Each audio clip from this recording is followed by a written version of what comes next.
order to gain knowledge and strategies from other Muslim majority countries that have legislated against FGM. We must create a dialogue that will dissociate FGM from Islam. Dr. Toure went on to say that when a scholar's view conflicts with the provision of the Quran and authentic Sunnah, these views cannot be accepted, and called on Muslim scholars to take the lead in the fight towards ending FGM in the country. Religious scholars, because they command respect and influence in their communities, are the best suited people to delink FGM from Islam and to educate their communities about its harm. Scholars have the responsibility to correct ills in the community and in society and must take up the challenge to address this particular ill in their own communities and in the wider Muslim Ummah.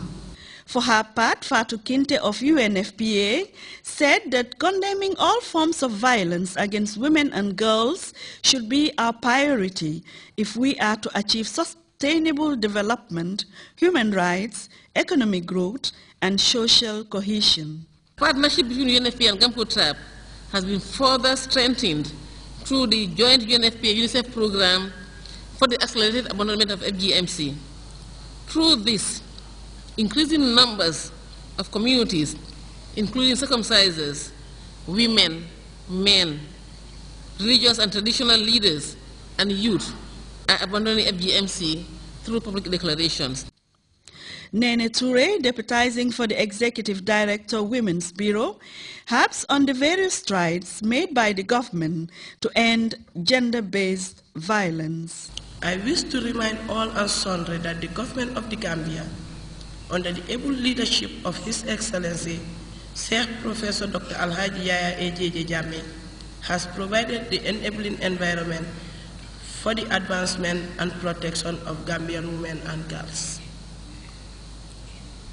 In the view to combat violence against women and girls, the National Gender Machinery, under the leadership of Her Excellency, the Vice President, who also doubled up as the Minister for Women Affairs, has come up with policies and laws geared towards protecting the rights of women and girls. And some of these policy directions are, for example, the National Gender and Women Empowerment Policy, the Women's Act 2010, the Domestic Violence and Sexual Offences Acts, which are of recent December 2013, are all geared towards protecting and promoting the rights of women and girls. Madam Chair, distinguished guests, ladies and gentlemen, as far as FGMC is concerned, there is still need for more sensitization and more dialogue to push the cause forward. The Director of Save the Children, West and Central Africa, Mrs. Natasha Quist, said that over 25 million children in Africa continue to suffer due to FGM, and therefore stressed the need to put an end to this harmful practice. The Governor, Western Region, Alhaji Lamin Sane, reiterated the need for all stakeholders to put hands on deck to make sure that FGM becomes a thing of the past. Today's dialogue is very key. As religious leaders, opinion leaders, all have a stake in this moment in time. Because the country belongs to all of us. And I think everybody want to ensure to have a very healthy population. As health matters, I will always say, should be a national concern to everybody. The forum ended with participants agreeing that FGM should be abolished in the Gambia. For GRTS News, Edna Musu reporting. An ambitious electricity development project in Guinea is prompting several residents in that catchment area to vent their spleen against it. Find out why when we return after this short break.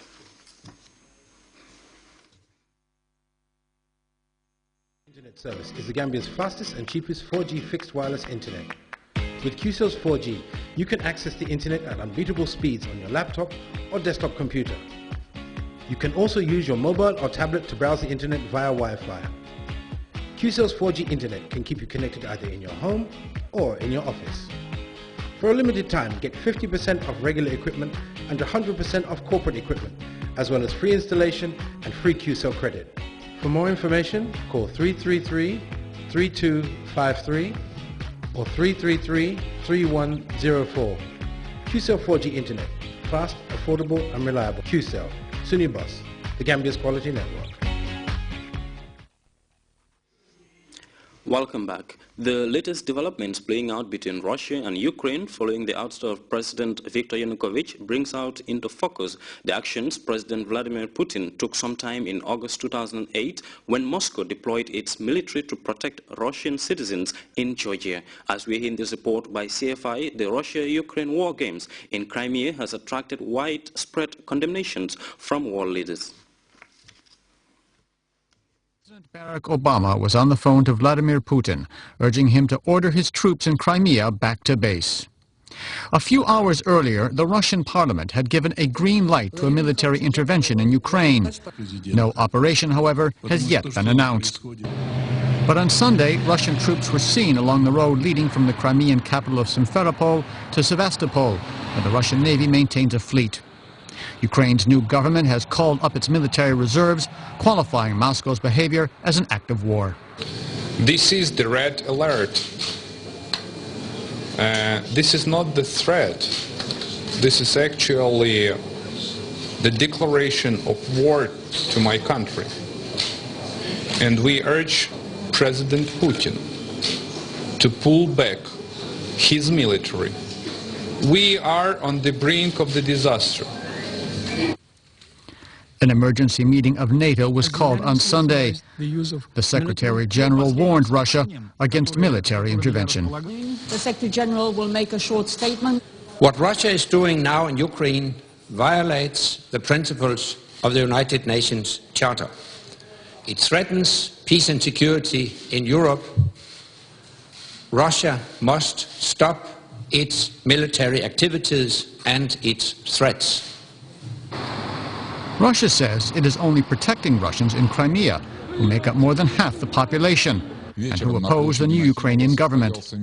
Nationalist leanings are strong here. Many would prefer to be attached to Moscow rather than to Kiev. This woman says that Russia will bring stability to their lives and guarantee a future for their children. We should thank Russia, Putin, all the Russian people. Otherwise, we would never survive. Despite warnings from the West, there are fears of a repeat performance of August 2008, when Vladimir Putin ordered troops into Georgia, ostensibly to protect Russian nationals. In two regions of Georgia, Russian troops are still present 6 years later.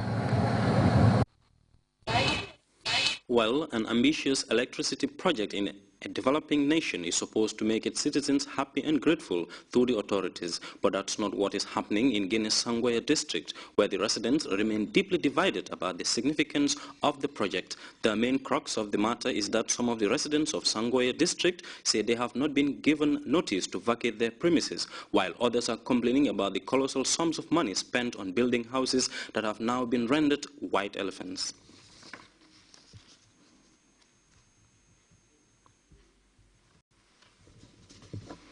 And before we take leave of you, a quick reminder of the day's top stories. Celebrating a century of unity in diversity, several African and world leaders have descended on the Nigerian capital Abuja as President Jammeh stole the show with an inspiring speech touching on a range of issues. Local and international entrepreneurs have set up shop at the Independence Stadium as the 7th edition of the annual Lumo kicks off. And the difference this time, consumers have a wider scope of products to choose from. Russia and Ukraine are teetering on the brink of war as both sides harden their positions hours after Kiev issued a call to arms. And residents of Sangoya district in Conakry are crying foul after the authorities moved to actualize an electricity project. That was all in this edition of the News at 8. Thanks for the pleasure of your company. Do stay with us.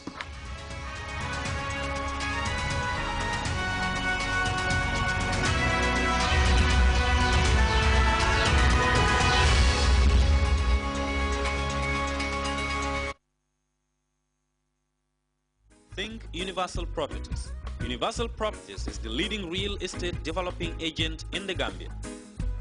Universal Properties prides itself with experience in the property business. Our properties